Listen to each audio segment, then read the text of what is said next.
그리스 신화에서 제우스는 영원불멸의 신으로 군림하죠. 하지만 북유럽 신화의 신들은 좀 다릅니다.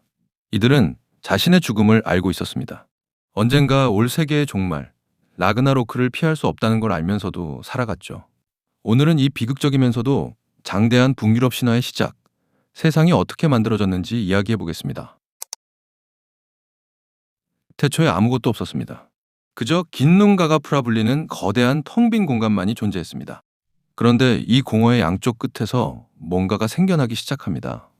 북쪽에는 니플헤임, 얼음과 안개의 세계가 생겨났고, 남쪽에는 무스펠헤임, 불과 열기의 세계가 나타났죠. 그리고 이 둘이 만나는 순간 얼음이 녹기 시작합니다. 물방울이 떨어지고 그 물방울에서 생명이 탄생합니다.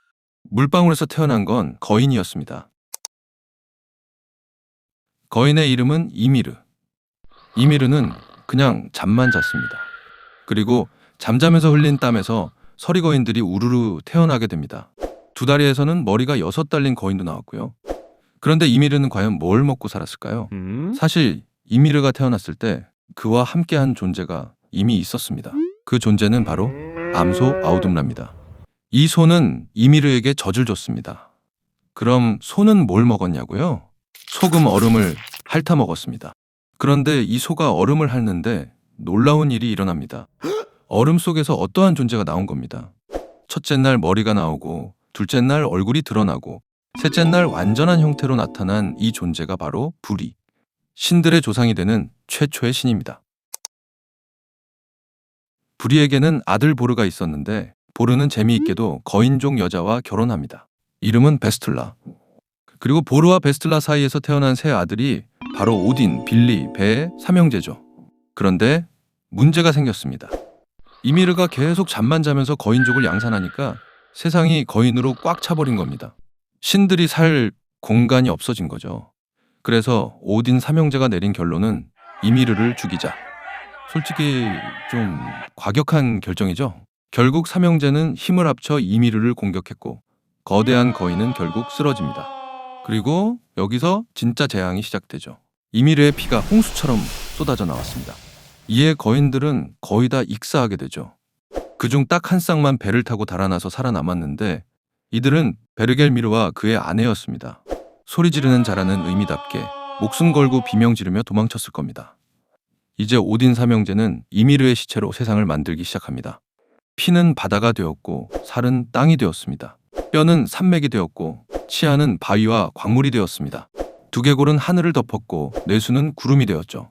꽤 잔인하게 들리지만 이렇게 우리가 사는 세상이 탄생한 겁니다. 이그드라실은 신들이 세계를 인식하고 활동하기 시작했을 때 이미 그 자리에 존재하고 있었습니다. 언제 생겼는지 혹은 누가 심었는지는 알려지지 않았죠. 이름은 이그드라실. 이것은 그냥 나무가 아닙니다. 우주를 관통하는 거대한 세계수였죠. 9개의 세계를 모두 연결하는 세계수입니다. 재미있는 건 이 나무도 완벽하지 않다는 겁니다. 뿌리 밑에서는 드래곤 니드오그가 끊임없이 뿌리를 갉아먹고 있습니다. 가지 위에서는 사슴 4마리가 나뭇잎을 뜯어먹고 있고요. 꼭대기에는 독수리가, 뿌리에는 용이 서로 욕설을 주고받는데, 그 중간에서 다람쥐 라타토스크가 양쪽에 욕을 전달하는 심부름꾼 노릇을 합니다. 세계를 지탱하는 나무인데 동물농장이 따로 없죠. 하지만 신기하게도 이 나무는 절대 죽지 않습니다. 갉아먹히는 만큼 다시 자라나거든요. 파괴와 재생의 끝없는 순환이죠. 이제 세상이 만들어졌고, 신들도 생겼고, 인간도 살게 됐습니다. 그렇다면 해피엔딩일까요? 북유럽 신화의 가장 독특한 점이 여기서 드러납니다. 오딘은 예언을 통해 알고 있었습니다. 언젠가 라그나로크가 온다는 것을 말이죠. 신들의 황혼, 세계의 종말이 반드시 온다는 걸요. 그래서 오딘은 미친 듯이 준비합니다. 한쪽 눈을 받쳐서 지혜를 얻고 9일 동안 창에 찔린 채 세계수에 매달려 룬 문자의 비밀을 깨닫죠. 바랄라에는 용감한 전사들을 모아둡니다. 하지만 결국 막을 수 없습니다. 결국 오딘은 늑대 펜리르에게 삼켜지고, 토르는 뱀 요르문간들을 죽이지만 독에 당해 9걸음 걷고 죽습니다. 세상은 불타오르고 바다에 잠기죠. 하지만 이게 끝이 아닙니다. 새로운 땅이 솟아오르고 살아남은 신들이 다시 모입니다. 세계수 속에 숨어있던 두 인간, 리프와 리프트라시르가 나와 새로운 인류의 조상이 되죠. 파괴 후의 재생, 이게 북유럽 신화가 말하는 세계의 진짜 모습입니다. 그리스 신화의 신들은 영원했지만 북유럽의 신들은 자신들의 죽음을 알고 있었습니다. 그래서 더 비극적이지만 동시에 더 인간적이죠. 완벽하지 않은 신들, 막을 수 없는 운명. 하지만 그 운명에 맞서 끝까지 싸우는 모습.